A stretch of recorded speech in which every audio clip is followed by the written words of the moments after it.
नमस्कार, आप देख रहे हैं दखल इंडिया लाइव 3। दखल इंडिया लाइव 3 में आपका बहुत बहुत स्वागत है। प्यारे भारतवासियों, नांगलोई के अंदर 2 दिन की विश्व हिंदू परिषद की बैठक हुई, जिसमें बड़े बड़े संतों ने विहिप की। नांगलोई के अंदर एक बहुत बड़ी विश्व हिंदू परिषद की बैठक हुई, जिसके अंदर मठों के अधीश श्री जगत गुरु शंकराचार्य जी और उनके साथ अन्य बड़े महंतों ने इस पर चर्चा की, जिसमें कि बड़े बड़े संत और अन्य पदाधिकारीगण और विश्व हिंदू परिषद के आला दर्जे के पदाधिकारी और अशोक जी के साथ यह मीटिंग हुई, जिसमें कि देश पर हिंदुओं के प्रति हो रहे अत्याचार और राम मंदिर को लेकर के इस पर चर्चा हुई। इसमें विश्व हिंदू परिषद के अध्यक्ष और पदाधिकारीगण आदि मौजूद रहे, जिसमें कि चर्चाओं के द्वारा यह एक तोड़ निकाला गया कि आखिर भारत के अंदर विश्व हिंदू राज और राम राज को किस तरह से स्थापित किया जाए, अपितु न कि भारत के अंदर बल्कि विदेशों के अंदर भी हमारा राम राज और भव्य राम मंदिर किस तरह से सुशोभित होता रहे।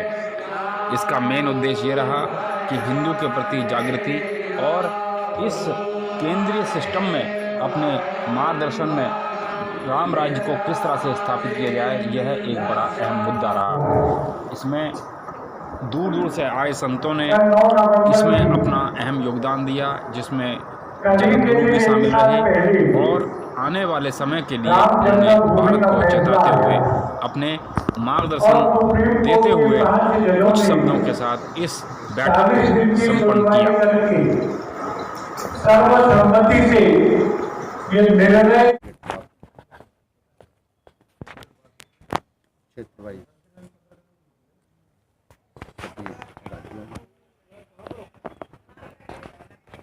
शिला पूजन में सभी हिंदुओं का बहुत बढ़ चढ़ के योगदान रहा। वैसे ही जो अर्थ विश्व का सबसे सुदृढ़ साधन है, बिना अर्थ के कोई साधन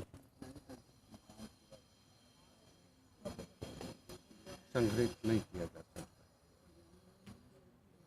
कोई भी वस्तु, कोई भी पदार्थ बिना अर्थ के माध्यम से भले वो दान में आती है, और दान में उसको भी कहीं न कहीं से आदान प्रदान करना ही पड़ता है। महाराज जी, बहुत जद्दोजहद हुई, कई साल बीत गए, देश आज़ाद हुए 70 साल हो गए। उसके बाद भगवान श्री राम की जन्मभूमि पर एक निर्णय आया। अब समस्या है उसको मंदिर को बनाने की, तो बहुत धन इकट्ठा करने पड़ेगा। आपको क्या लगता है कि कैसे धन एकत्र होगा और कैसे राम मंदिर जो भव्य निर्माण उसका होगा? ये तो बरसों से चली आ रही है व्यवस्था और चलेगी। जो कार्य होना है वो किसी व्यक्ति का नहीं है, इसलिए उसमें कोई भी रुकावट आने वाली। गुरु जी, एक छोटा सा सवाल है। आज विश्व हिंदू परिषद की इतनी बड़ी बैठक हो रही है, बड़े बड़े संत आए हुए हैं, आप भी इसमें शिरकत किए हैं। ये आज भारत के अंदर कितना बड़ा योगदान और कितना बड़ा, इससे क्या बड़ा मैसेज जाएगा? वैसे तो भारत के संतों में धर्म के लिए, समाज के लिए उन्होंने अपना सब कुछ न्यौछावर ही किया हुआ है। विश्व हिंदू परिषद ने आह्वान किया, भारत के महापुरुष यहाँ उपस्थित हुए, अपने विचारों के माध्यम से पूरे विश्व के जनमानस को प्रेरणा दे रहे। गुरु जी, पाल घर में जो 2 संत मारे गए हैं, उनके ऊपर जो आघात हुआ है, उससे हमारा देश पूरा আহিत पड़ा है, लेकिन विश्व हिंदू जो है उस पर कोई भी ऐसी प्रतिक्रिया नहीं दिखा पा रहा है। इस पर आप क्या विचार रखते हैं? अब इसकी प्रतिक्रिया प्रत्यक्ष में कुछ नहीं कही जा सकती है, पर उन संतों के साथ जो हुआ वो बहुत ही बुरा हुआ। सबसे पहले भर्त्सना तो वहाँ स्थानीय सरकार की है। उनको जो बढ़ चढ़ करके हिस्सा देना चाहिए था, निष्पक्ष, शायद कहीं वो लोग चूक रहे हैं। अभी स्पीच चल रही थी, अंदर कहा कि पद छोटा या बड़ा नहीं होता, जो संगठन है वो पद देता है, आदमी तो वही, व्यक्ति तो वही रहता, छोटा बड़ा नहीं। इसी तरीके से पालघर में जो घटना हुई, तो उसको कहा जा रहा है कि छोटे संत थे, क्या संत का महत्व खत्म हो गया छोटे बड़े पे? ना विश्व हिंदू परिषद इस पर कोई आगे उन्होंने एक प्रतिक्रिया दी, ना ही कोई बड़ा संत आगे आया। आपका क्या इस नज़रिया है ये? आप इस मूर्ति पर चाहे प्रतिक्रिया दें। छोटी हो या बड़ी, वो तो शालिग्राम भी होती है। वो तो शालिग्राम मूर्ति ऐसे संत हुआ हमारे यहाँ स्वभाव और भेष, तिलक, छाप, ये स्वीकार करने के बाद वो तो पूज्य है ही। उसकी महिमा अपने आप में है, उसके लिए कोई पैमाना नहीं है कि उसको मापा जाए, उसको तौला जाए। तो अभी कुछ ऐसी संस्थाएं हैं जो हिंदुओं को आपस में बांटने की कोशिश कर रही हैं, तो उनको एकजुट करने के लिए आप क्या संदेश देंगे? सबसे पहले बात तो ये है कि उन हिंदुओं को चाहिए वो किसी प्रकार से अर्थ कामी सुशक्ता नाम धर्म ज्ञानम च विधीयते। दुनिया में दो ही चीज़ मोड़ पाती हैं, एक पैसा, दूसरी वासना। इसलिए दोनों चीज़ों से वो लोग बचे, निश्चित है उनका संरक्षण होगा। महाराज जी, हमने देखा कि जो राम मंदिर निर्माण पर भी संतों से भी मिले, हम सब की अलग अलग राय है, अलग अलग प्रतिक्रिया है, बहुत मतभेद है, बहुत ही ज़्यादा मतभेद है। तो क्या ये जो बैठक है नहीं उनको संगठित करने का हो भी काम सकता कर है, रही आपके है? पूछने में कहीं अंतर हो सकता है, बाकी भेद कहीं नहीं हो सकते। राम के लिए कोई भेद नहीं है। कोई जिम्मेदारी लेना चाह रहे थे अलग अलग अखाड़े उसके निर्माण की, जिसको लेकर भाई जैसे कोई घर का सदस्य है तो अब जो उसको घर के मेंबर के हिसाब से वो कार्य करेगा, ना कि मुखिया के हिसाब से। अगर घर का मुखिया है तो मुखिया के हिसाब से कार्य करेगा, और घर का मेंबर है तो मेंबर के हिसाब से कार्य करेगा। इसलिए हो सकता है हमारे इन संतों ने किसी ने ऐसा कहा हुआ हो। हम ही बोलते हैं कि भैया मालवा क्षेत्र में हम प्रयास करेंगे, पूरे भारत को क्यों, भारत में तमाम महापुरुष हैं। सर्वपानंद सरस्वती महाराज जी कभी आगे नहीं आए, ना उन्होंने कोई प्रतिक्रिया दी संबंध बस में। पूज्य तभी हैं, मैंने सवाल पूज्य किया। हैं, बस पूज्य हैं।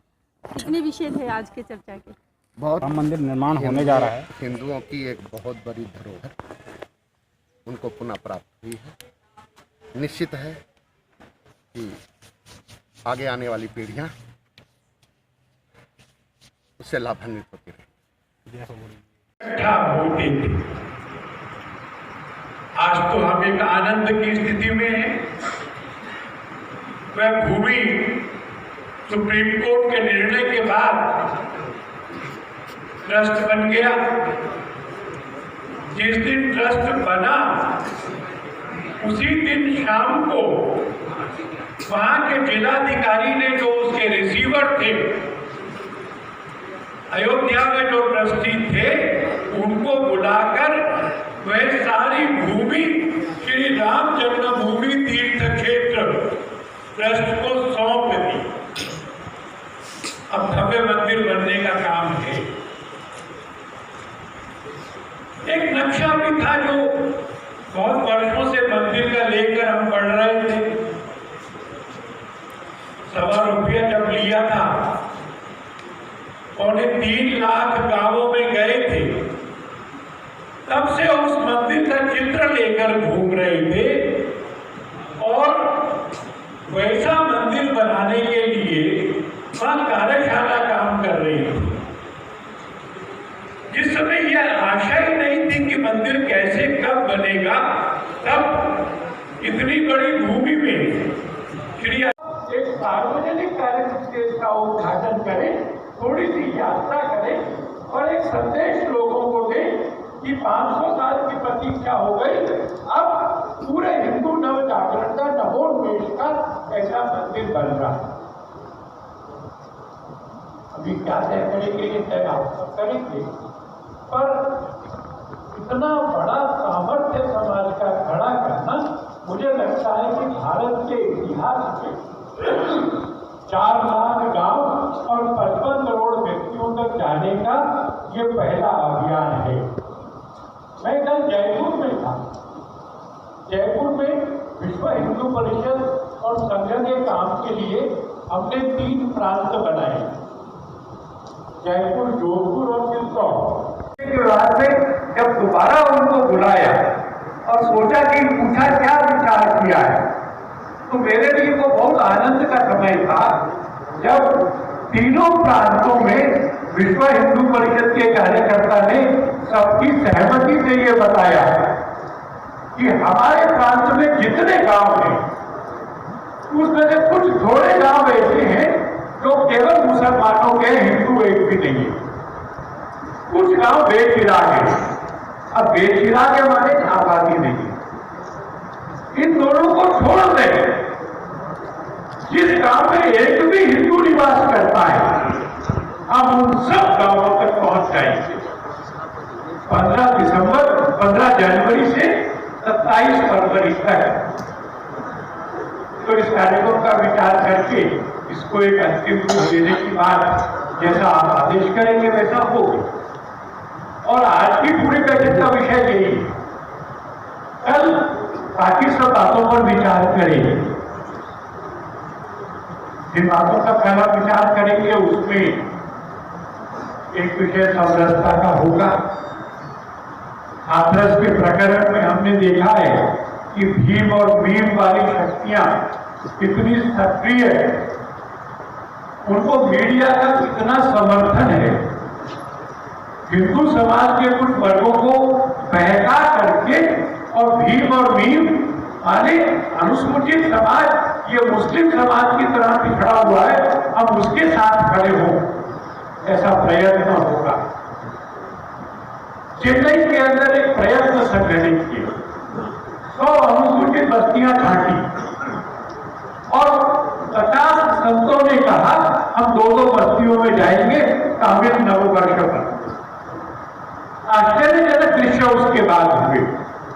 जिस बस्ती के लोगों को बताया आपकी बस्ती में संत आएंगे, उन्होंने कहा वो आएंगे हमारे यहाँ। तो सारी बस्ती में ऐसा संकल्प हो गया कि आपसे लेके जितने दिन तक वो आएंगे उतने दिन तक हमारे घर में कोई अंडा मीट नहीं आएगा।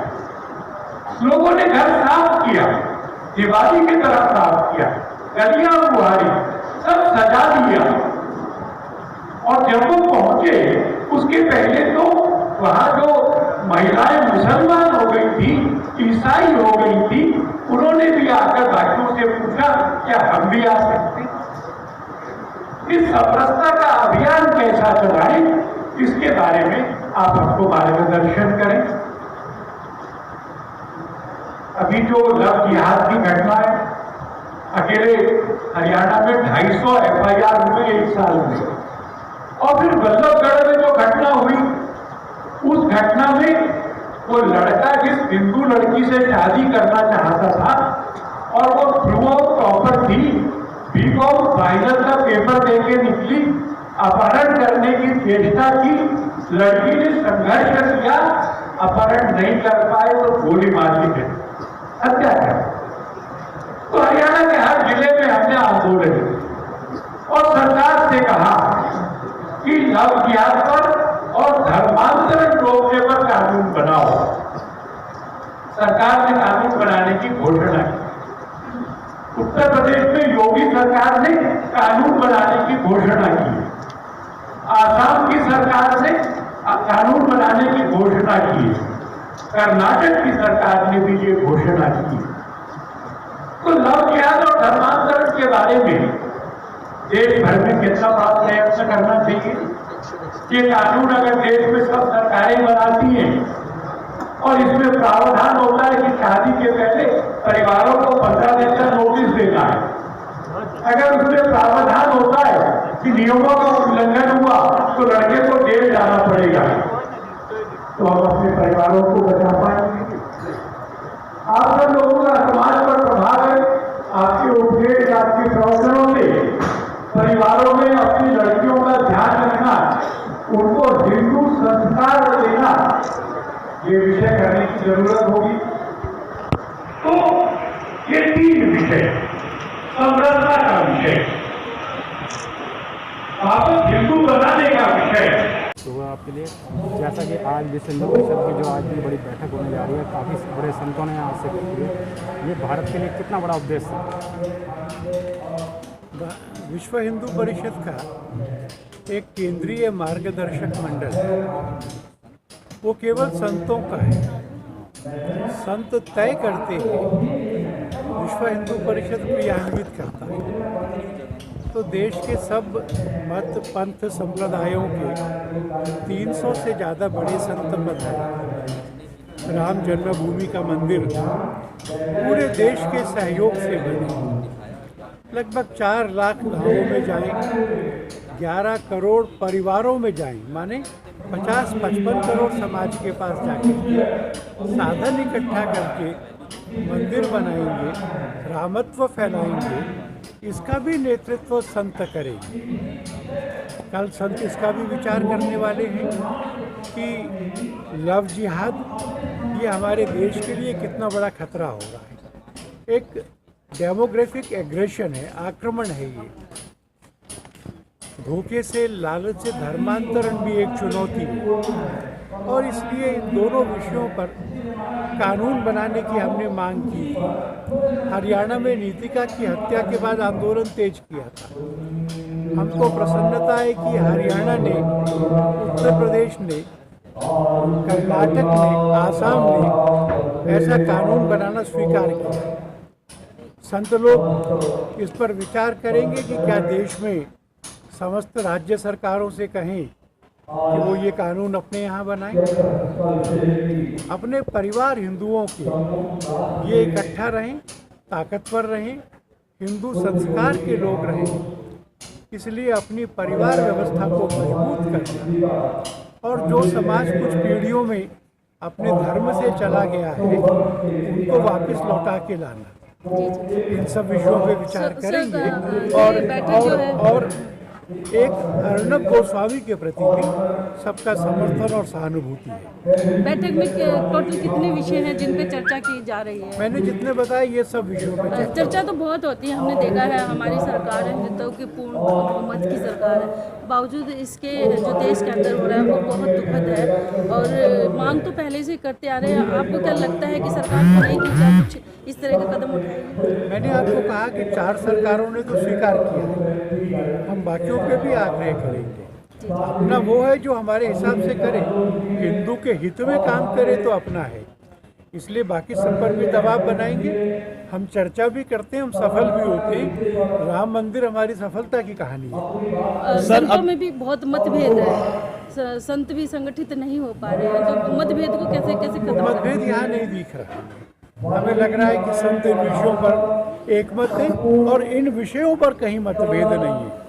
जिस तरीके से अभी आपने बात कही कि कुछ हिंदुओं को ही तोड़ने के लिए हिंदू संस्थाएं, चाहे वो भीम सेना हो, मीम सेना हो, ऐसा कार्य कर रही है, तो उनको कैसे रोका जाए? हिंदू जागरण से रोका जाएगा। भीम और मीम का जो भ्रम फैला रहे, अपने नाम को आगे रावण लगा करके हिंदुओं के नेता बन रहे हैं। हिंदू का जागरण होगा तो वो सब आइसोलेट हो जाएंगे, वो सब अलग थलग पड़ जाएगी। सर, अभी जो संतों ने कहा है कि बड़ा ऐलान किया है कि ना कि देश में अपने बल्कि विदेश में भी राम राज्य स्थापित करने के लिए कहा जा रहा है, लेकिन आए दिन आलोचनाओं में रहता है हिंदू। इस पर आपका क्या विचार? मैं समझता हूँ समय बदल रहा है और इसलिए अब हिंदुत्व का गौरव बढ़ने का समय है, हिंदुत्व का प्रभाव बढ़ने का समय है। अब ऐसा हमें नहीं लगेगा कि हिंदू डिफेंसिव रहेगा। लोकाभिरामं श्रीरामं भूयो भूयो नमाम्यहम्। परम श्रद्धेय अध्यक्ष महोदय सहित समस्त संतों के चरणों में प्रणाम करता हुआ सीधा अपने विषय की ओर चलता हूं।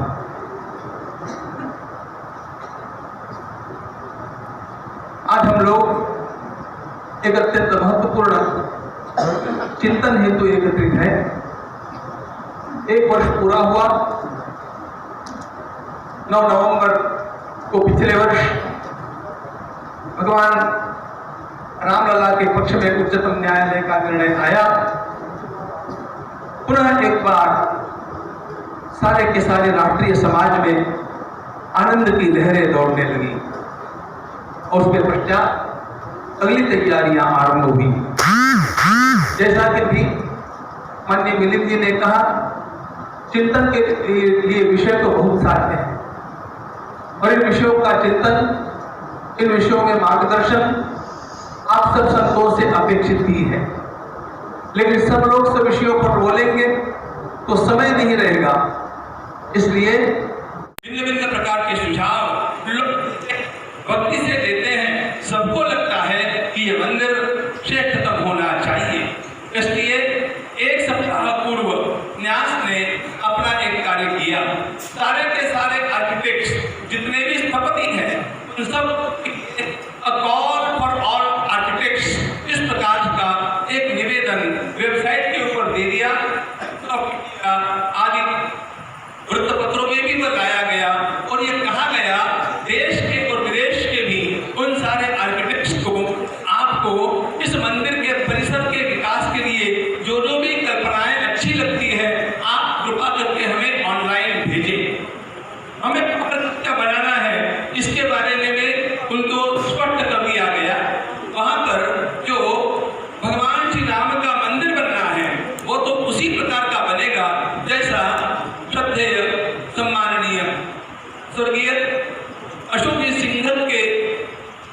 निर्देशन में तैयारी करके सभी सभाओं में बैठ करके माननीय अशोक जी ने जो ढांचा बनाया था उसी प्रकार का मंदिर बनाना है। लेकिन लोगों को ऐसे लगता है कि ये मंदिर अत्यंत श्रेष्ठ होना चाहिए, वो भव्याति भव्य होना चाहिए, इसका भी विचार करके उसमें थोड़ा सा विस्तार किया गया। ध्यान रखना, परिवर्तन नहीं किया गया, विस्तार किया गया। विस्तार इतना ही किया गया, उसकी ऊंचाई 121 फीट होने वाली थी, उसको 161 फीट तक बढ़ा दिया है। एक बार उसके केवल 3 शिखर होने वाले थे, उसके 5 शिखर कर दिए गए हैं। इतना विस्तार किया गया है मूल स्वरूप को उसी प्रकार से रखते हुए। और यह मंदिर कैसे बनना है ये सुनिश्चित हो चुका है। लेकिन इसके साथ जो परिसर है, जो 67 एकड़ की भूमि कहलाता है और आप सब लोगों को पता है, वह केवल 67 एकड़ की भूमि न रहे, उसको हम 108 एकड़ तक विस्तारित करें, इसके लिए प्रयास चले हैं। और क्योंकि वहाँ पर हम लोगों को निश्चित रूप से ऐसा स्थान बनाना है कि सारे संसार का कोई भी व्यक्ति वहाँ पर आकर के इस संस्कृति से प्रभावित हो जाए। और यदि ये काम करना होगा तो उसी प्रकार का काम वहाँ पर निर्माण भी करना होगा। उस परिसर के विकास के लिए हम लोगों ने आर्किटेक्ट्स से सारी कल्पनाएं उनकी मंगाई है। ये पहले से ही अब वृत्तपत्रों में भी आ गया, वेबसाइट पर भी दे दिया गया।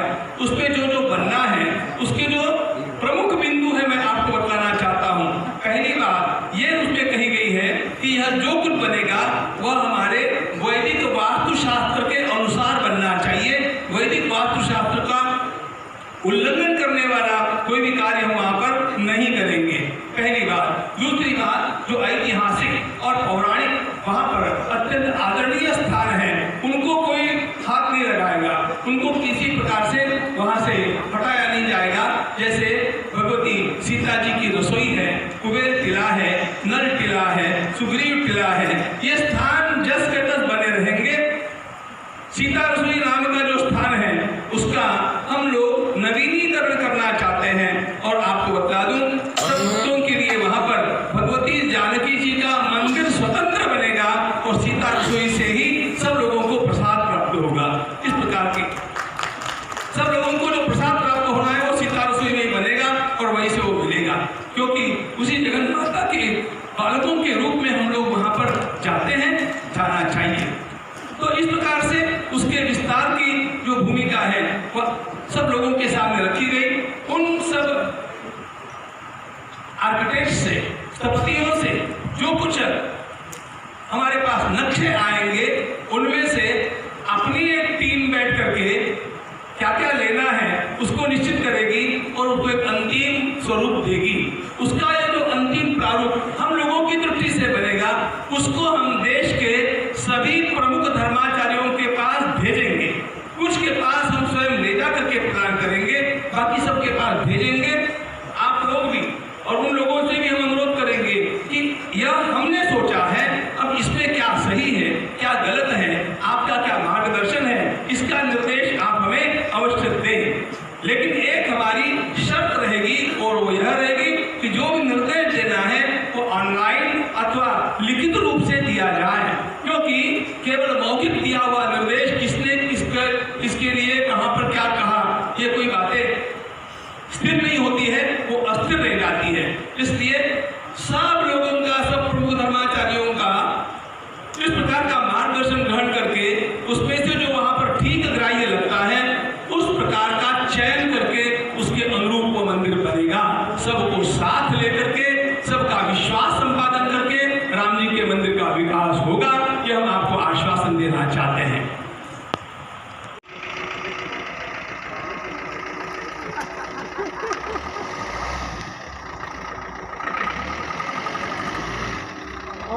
चला गया।